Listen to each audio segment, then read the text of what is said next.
How do you take your money out of the bank before Jade Helm ushers in martial law? Recently, I put out a video that did very, very well about Hungary throwing out the Rothschilds bankers and the IMF.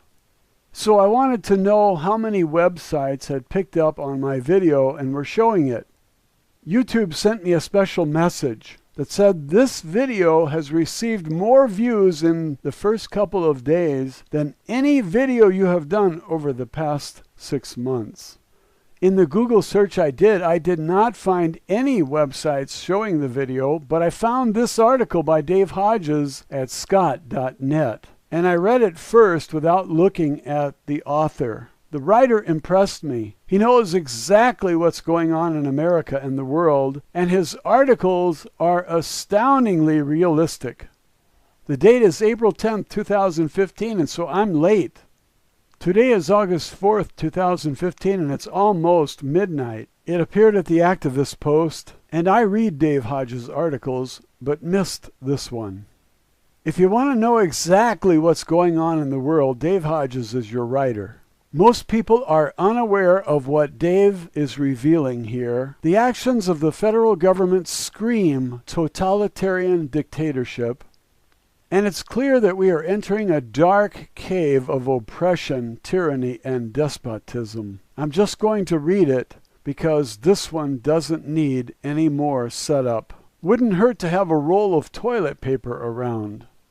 The image has $5,000 in $10 bills with a padlock over it, and the key is in the padlock. And the caption below says, "Who holds the key to your money?" As Jade Helm forces are preparing to tighten the martial law noose around our collective necks, most Americans are on the verge of losing everything. With each passing day, as martial law draws near, your opportunity to get your money out of the bank is growing far less likely with each day you delay in taking your money out of the bank.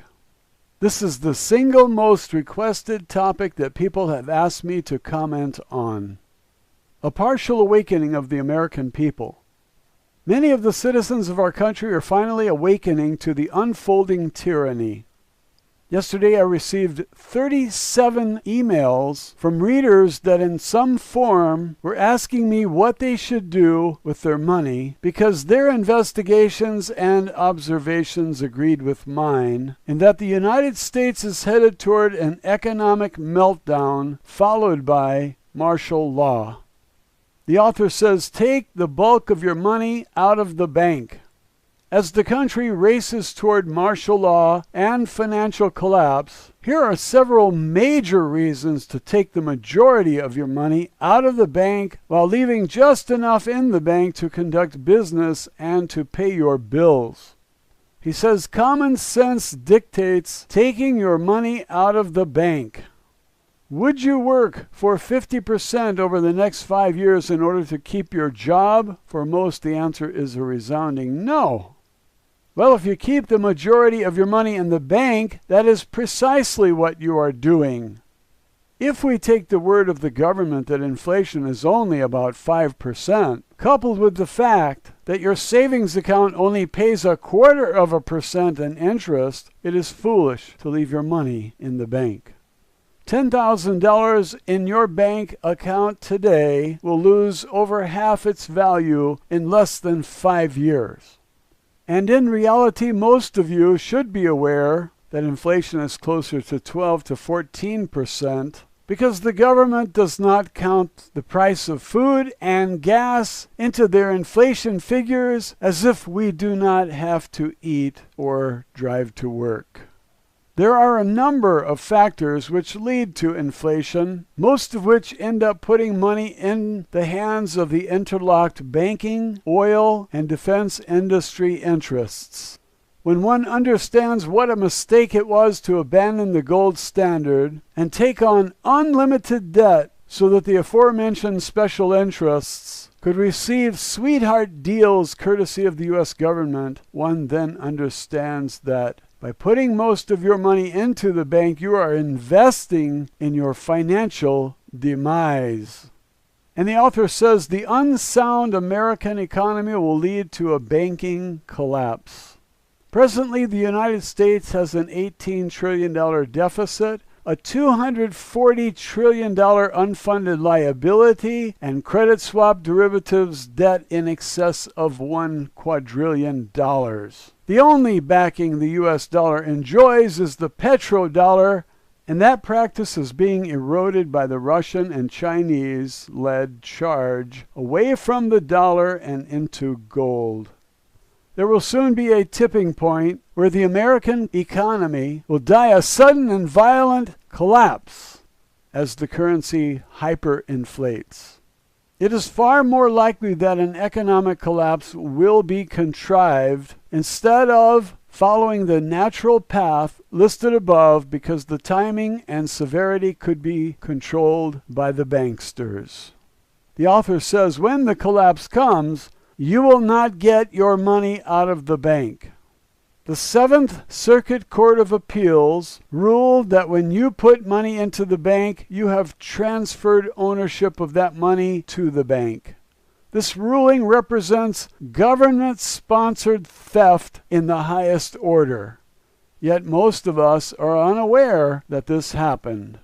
As previously reported, Treasury Secretary Jack Lew and UK Chancellor of the Exchequer George Osborne on November 10, 2014, ran a joint exercise simulating how they would prop up a large bank, example Bank of America, with operations in both countries, that has landed itself in trouble.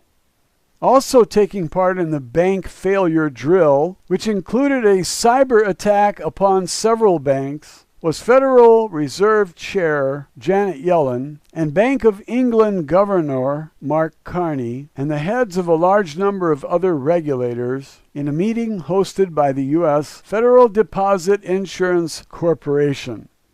I have strong opposition to that name because an insurance company is required to have funds available to settle claims, and this one has none.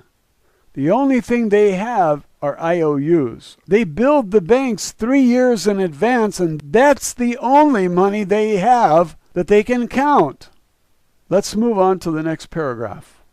Also, as previously reported, on the morning of November 16, 2014, the G20 fulfilled the mandates of a new investment program. This new program creates a whole new paradigm and a set of rules whereby banks will no longer recognize your deposits as money. Russell Napier, and it appears he has a link, is declaring November 16th as the day money died. This declaration by the G20 declared your bank account to not be money, and therefore the FDIC does not technically insure your money because it is not money in the eyes of the government.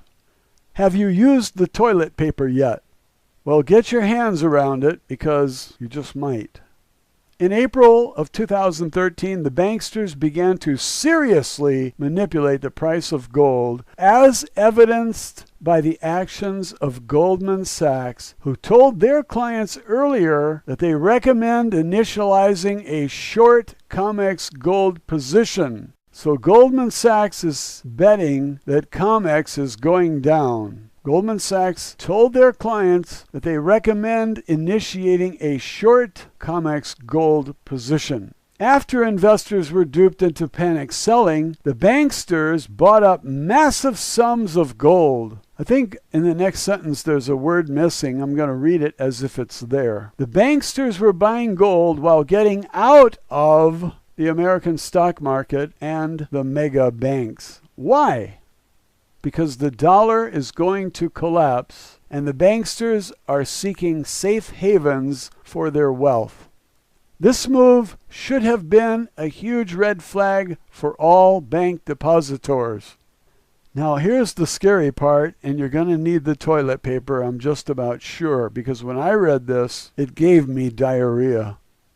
When taking your money out of the bank, be cautious, says the author. George Soros won't go to prison for taking his money out of the bank, but you could if you're not very careful. In a clear escalation in the ongoing war on the U.S. citizen, the Justice Department has recommended that bank employees snitch on customers attempting to withdraw more than $5,000. The banks and the Justice Department know what is coming, and they are going to keep you from withdrawing. This sentence doesn't make sense. They're not going to keep you from withdrawing as little of your money as possible. They're going to keep you from withdrawing your money and require that you take as little as possible. Dave should have proofread this before he went into print on it, because I'll read that sentence again. You'll see it does not make sense. The banks and the Justice Department know exactly what is coming, and they are going to keep you from withdrawing as little of your money as possible. They're going to allow you to draw as little of your money as possible. If I had $10 million in the bank, I would have used up the whole roll of toilet paper by now. Next paragraph. Under present laws, it is permissible to withdraw $5,000. However, with the recent Justice Department dictatorial decree, if you do withdraw that much money, you find 2 cops sitting in your driveway waiting for you. And with the civilian asset forfeiture laws in place, it is not likely that the recently withdrawn money will ever see the inside of your home. Now, I want to ask you 2 questions here before I read the next paragraph. Did we vote on this? Does this legislation have any involvement of we the people? Next question, why do we need a federal government, especially one that does things like this? Why do we need them? Are you ready to secede now, or are you going to wait until there is martial law and you can't even breathe without permission? And once they invoke martial law, they will never remove it. Never. If any government does not have the consent of those who are governed, then that government is not legitimate. And that's where we are in America today. Dave Hodges knows it, he's writing it, and you're using up all the toilet paper. Let's go to the next paragraph. It is mind-boggling regarding how few people are preparing to act to preserve what assets they have remaining by removing their money from the bank. Because you have put your money in the bank, you no longer own your money. Taking what was your money out of the bank is no longer a matter of walking up to your friendly teller and with a withdrawal slip, and the teller cheerfully honors your request, and you calmly exit the bank with your money in tow. In fact, your teller is trained to look for certain indicators in any cash withdrawal of any significance. As you move to withdraw the bulk of your money, there are 3 federal banking laws that you should be cognizant of. Cash Transaction Report, he calls that a CTR. A Suspicious Activity Report, SAR, and Structuring. Now he's going to talk about each one. Now please keep in mind that the drug dealers are them. Those people who are in control are the ones who invaded Afghanistan in order to capture the heroin market. And now they have the entire worldwide heroin market and the cocaine market. And Jim Willie says they make about $5 trillion a year from this illegal drug business. They also own the companies that represent Big Pharma. They own the large corporations. They own a quarter of the stock market. It is all one giant money mafia. And those of you who have never accepted the word conspiracy need to take a look at the definition and see if it fits. The drug dealers and the money launderers are the same people. And they use that excuse that there are drug dealers out there, and there certainly are because it's them, in order to peer into your private life and control all your financial transactions. They want to make it illegal for you to not put your money into the banks. And then when you do, if you try to move any of it, they want to arrest you and seize your money because they are endlessly, infinitely greedy and they want all of it. They want to reduce all of us to penury. Now I will read about CTRs, cash transaction reports. Federal law requires that a bank file a report based upon any withdrawal or deposit of $10,000 or more on a single given day. And by the way, they don't stick strictly to that law, because if you deposit $9,999.99, it should be below the threshold that would make the teller report. But the banks are playing it safe by reporting everything, anything even close to $10,000, because they don't want the feds cracking down on them. And in a totalitarian state, it could happen. And if you deposit $7,000 one day and $5,000 the next, they're going to see that as, it might be the word structuring above. Next sentence. The law was designed to put a damper on money laundering, sophisticated counterfeiting, and other federal crimes. Well, who is doing all the counterfeiting? It's the Fed, and we have to pay for it through inflation. You go to the store, the bags are lighter, and they're costing more. That's inflation. They're telling us it's very low, and we're experiencing that it's very high. And I don't think the runaway inflation has really hit yet, but it will. Next sentence. To remain in compliance with the law, financial institutions must obtain personal identification information about the transaction and the Social Security number on the person conducting the transaction. When they sold us on Social Security, they said that this number would not be used for identification. And as you can see, you can't do anything without your identification. And that identification is the Social Security number, because that's how they track all of our financial transactions. And the obvious purpose is so they can steal your money. The federal government is run by a bunch of thugs, and I'm not talking about the bozos who serve in office. They are clowns, jugglers, and fools. The real rulers operate behind the scenes. They are the ones that push Congress to pass all these FinCEN laws and so on, because they want to track what you do and they want to take what you've got. The author says, technically, there is no federal law prohibiting the use of large amounts of cash. However, a CTR, cash transaction report, must be filed in all cases of cash transactions, regardless of the reason underlying the transaction. This stifles business. There are people in business who deal in $10,000, $20,000, $30,000, even millions of dollars. Now, why can't somebody who doesn't trust the bank and has accumulated a lot of money do transactions with his cash? Why does he have to put it in a bank where he loses all control of it and it's no longer his money? And if he tries to withdraw it, they have cops on his doorstep. Can you see where all of this is going? Have you used the toilet paper yet? Let me keep reading. I'm going to have to pronounce a word incorrectly here because he spelled it incorrectly. It should have two N's. The word is planned. Before proceeding with the planned withdrawal of your money, I would strongly suggest that you read the following federal guidelines as it relates to cash transaction reports as produced by the Financial Crimes Enforcement Network, FinCEN. All the federal regulations contained in this article are elucidated in this series of federal reports. Now, FinCEN was put into place not for fighting drug dealing, because they are the drug dealers, and the last thing they want to do is get busted for dealing in drugs, and they never will because they control everything, even the UN. And so heroin is being pumped into countries, and the cash is being pumped out, and that's what heroin is used for. It's to extract the money from every country.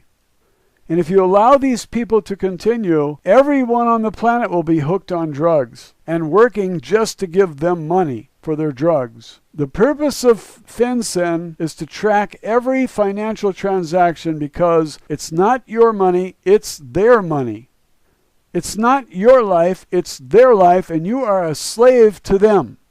They are the ones who have 40 or 50 vacation homes all over the world. They are the ones who eat the best food and drink the best wine, and you pay for it. That's why I say we need to secede. We need to fire this federal government by secession. We need to divorce this bloated bitch, just like we would if we were married to one who's nearly as fat as we are and running her mouth like we do. In other words, if we were the government, we would do the same thing. Power and authority leads to control and confiscation of the wealth. And once that gets started, it never ends. So you have two choices when you see it. Either bail out or allow it to continue and let it ruin everything. Now Dave Hodges is going to talk about structuring and SAR. Recall that SAR is Suspicious Activity Report. If you do things with your money, that's suspicious. And that has to be reported to the totalitarian government. Now you see why the framers of the U.S. Constitution severely limited what government could do. They were given 17 powers, and that's it. And they have gone way, way beyond that with their suspicious activity report when you're doing something with your money. Now read these horror stories with me. There will undoubtedly be some geniuses whose math ability will tell them that all they have to do is withdraw $9,999.99, and the bank and its protector, the federal government, will be none the wiser. It's not quite that simple. Here are a few examples of structuring violations that one should be aware of. Joe obtained $15,000 in cash from selling his truck. This is item number 1. He knows that if he deposits $15,000 in cash, his financial institution will be required to file a cash transaction report, CTR. Instead, he deposits $7,500 in cash in the morning with one financial institution employee and comes back to the financial institution later in the day to another employee to deposit the remaining $7,500, hoping to evade the cash transaction reporting requirement. The author says Joe should have used multiple accounts to conduct this transaction. And I say, as soon as you do that, now your activity is really suspicious, and they're going to file an SAR, Suspicious Activity Report, and they can easily flag these with computers.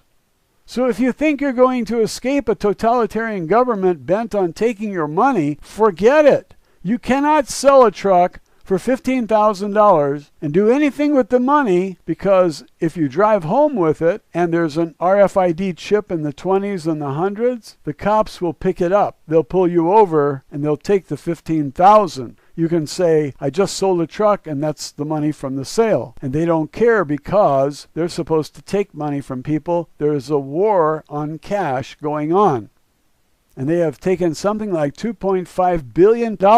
And the average amount that the police are taking is $8,000. So if poor Joe tries to drive home with his 15 grand and the money hasn't been through a microwave, if a microwave destroys that chip, if it's legal to destroy the chip, or he doesn't wrap it up in tin foil, maybe that would block the signal from escaping the package. Then if they pull you over and they find that you have money wrapped in tin foil, that's suspicious. They'll take it. So we live in a totalitarian state and we all must do something about it. The first thing is to make everyone aware of what's going on. That would help everyone. An article by Dave Hodges should be broadcast to everybody, and I will give you the URL so you can send them the page if they want to read it. And if they're too busy to read and they can put on a set of headphones and hear my reading of the article, then we solve it that way instead. But everyone must be informed of what's going on in our once great nation and how desperate we are to fire the federal government. We don't want laws that we don't approve of. A man who sells his truck should be able to deposit the money, withdraw the money, or carry it home and put it under the mattress. But the totalitarian government is not going to allow you to do any such thing. They are going to hand down rules for Congress to pass, and they're going to get you. They're going to make it illegal for you to sell a truck and deposit the money, or sell a truck and carry the money home. That's what number 1 is all about. Let's go to number 2. Sally needs $16,000 in cash to pay for supplies for her arts and crafts business. Sally cashes an $8,000 personal check at a financial institution on Monday. She subsequently cashes another $8,000 personal check at the bank the following day. Sally is careful to have cashed the two checks on different days and structured the transactions in an attempt to evade the cash transaction reporting requirement. Now, the author says Sally should have made irregular deposits on staggered days. I disagree again, because all of this is electronic, all of it can be searched, and as soon as they pull this up, they go to Sally and they confiscate everything in her business. And they've been doing this to a lot of people in business. That one lady was making small deposits, so they thought that was suspicious, and they took all of her money. Another guy had built up $106,000 over his lifetime. They took all of his money, left him destitutely broke. Now, this is happening in America today, and the media isn't covering it because the media is owned by the same money mafia. When you hand over a monopoly on the nation's currency to a group of thieves, how long does it take before they are stealing everything in the country? They're using that monopoly to buy up all the best real estate, all the best companies, to buy a quarter of the stock market. And every time they buy treasuries, they buy it through Goldman Sachs, which is part of them. So they're giving a commission to a company that they own. The more you dig and the more you learn, the more criminal they are. We should never have given any private cartel of bankers a monopoly on the nation's currency, because that was a detour we